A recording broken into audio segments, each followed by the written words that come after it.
Le lithium, c'est un cas intéressant parce qu'on en trouve à peu près partout dans le monde, c'est-à-dire que c'est un élément relativement abondant, mais on distingue les sources traditionnelles et les sources non conventionnelles d'extraction. C'est-à-dire que même dans l'eau de mer, on peut trouver du lithium, mais on ne sait pas encore l'extraire, on ne sait pas encore faire du lithium de l'eau de mer dans les batteries. Et ce qui se développe beaucoup en France notamment, c'est la coextraction avec la géothermie. C'est-à-dire que les fluides qu'on extrait en profondeur pour produire de la chaleur et de l'électricité, grâce à la géothermie, sont chargés en lithium. Et donc, des exploitants, notamment en Alsace, essayent de trouver, enfin, d'industrialiser le procédé qui permet à la fois de créer de la chaleur, de l'électricité et du lithium, qui pourrait servir à alimenter les batteries de véhicules électriques.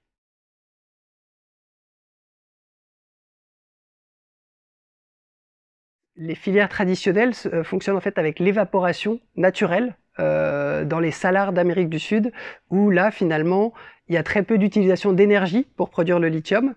Euh, dans la première étape, finalement l'utilisation de réactifs chimiques pour purifier ce lithium et faire qu'il soit intégré dans la batterie, c'est là finalement qu'il y a les principaux impacts environnementaux et potentiellement les pollutions qu'il faut gérer.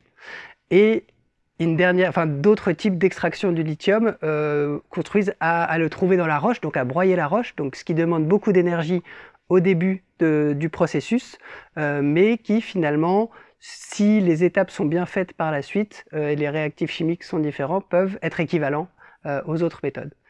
Donc tout l'enjeu est de comparer les méthodes entre elles et de savoir où est-ce que les meilleures ressources se trouvent. En termes de ressources, justement, il y a vraiment des différences à faire, c'est-à-dire que plus la batterie est grosse globalement, plus on va solliciter des ressources minérales rares et stratégiques. Et il y a donc une réflexion à avoir sur l'adaptation de la taille des batteries à l'usage du véhicule. Et c'est là où un des messages importants, je pense, sur ce domaine est de ne pas réfléchir en termes de solutions uniques, mais vraiment de comprendre que la mobilité et la transition énergétique ne peut se faire que par un éventail de solutions différentes et adaptées aux usages.